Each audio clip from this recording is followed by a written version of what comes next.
मित्रांनो, आपण दररोज अन्न खातो, पण कधी विचार केलाय का की हे अन्न पोटात पचतंय की सडतंय? कारण जर हे सडत असेल तर तेच अन्न विष बनून शरीरात रोग निर्माण करतं.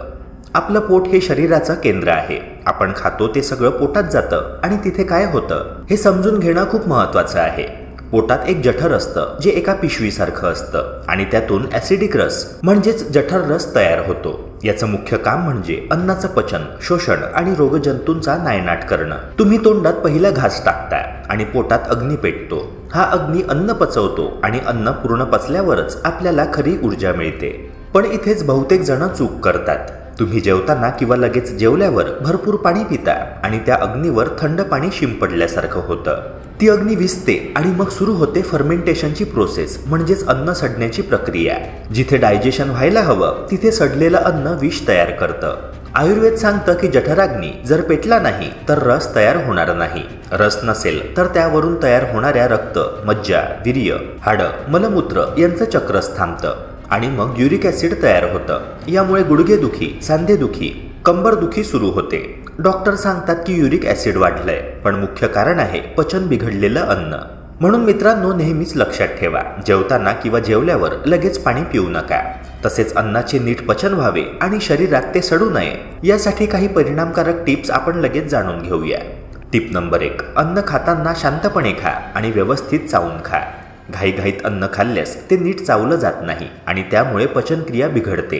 अन्न चघळल्यावर त्यामध्ये लाळ म्हणजेच सलायवा मिसळतो, ज्यामध्ये पचनासाठी आवश्यक असलेले एन्झाईम्स असतात. ही लाळ अन्न पचनाच्या पहिल्या टप्प्यात महत्त्वाची भूमिका बजावते.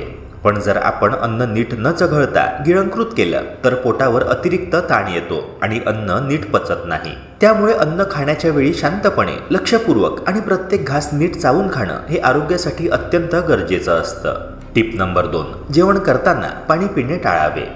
मित्रांनो, आयुर्वेदात जेवणानंतर लगेच पाणी पिणे टाळण्याची शिफारस केली जाते. जेवणानंतर काही वेळ थांबून पाणी पिणे चांगले मानले जाते, जेणेकरून पचनक्रिया व्यवस्थित चालू शकेल.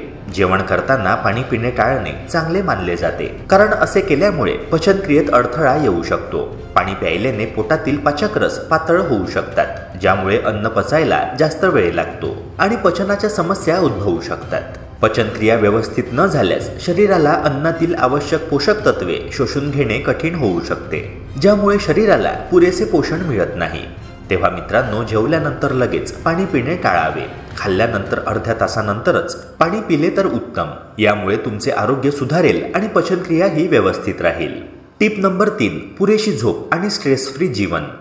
पुरेशी झोप घेणं हे आरोग्यासाठी अत्यंत आवश्यक आहे, विशेषतः पचनक्रियेसाठी. झोपेमुळे शरीराला पूर्ण विश्रांती मिळते आणि आपल्या आतड्यांना अन्न पचवण्यासाठी लागणारी शक्ती आणि वेळ मिळतो. जेव्हा आपण योग्य प्रमाणात झोप घेतो तेव्हा शरीरातील हार्मोन्स संतुलित राहतात आणि पचनसंस्था आपले काम सुरळीत करू शकते.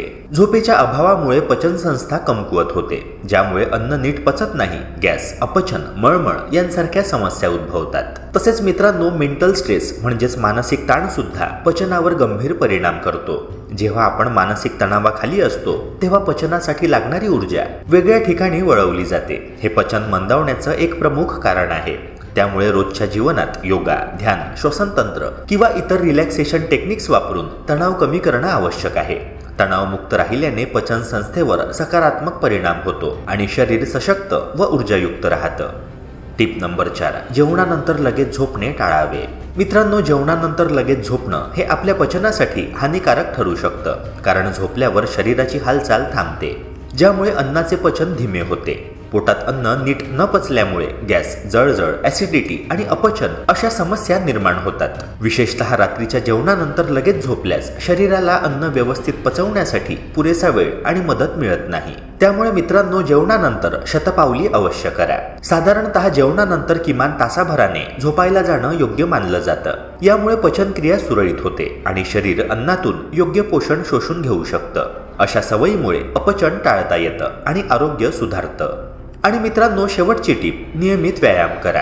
नियमित व्यायाम केल्याने पचनक्रिया अधिक सुरळीत व कार्यक्षम होते. शारीरिक हालचालींमुळे आतड्यांच्या हालचालींना गती मिळते, जे अन्नाच्या सहज पचनासाठी आवश्यक असते. चालणे, धावणे, सायकल चालवणे, योगा किंवा इतर कोणतेही शारीरिक व्यायाम केल्यास गॅस, अपचन, बद्धकोष्ठता यांसारख्या समस्यांपासून सुटका मिळू शकते. त्यामुळे रोजच्या दिनचर्येत थोडा वेळ व्यायामासाठी देणे हे निरोगी पचनासाठी अत्यंत आवश्यक आहे.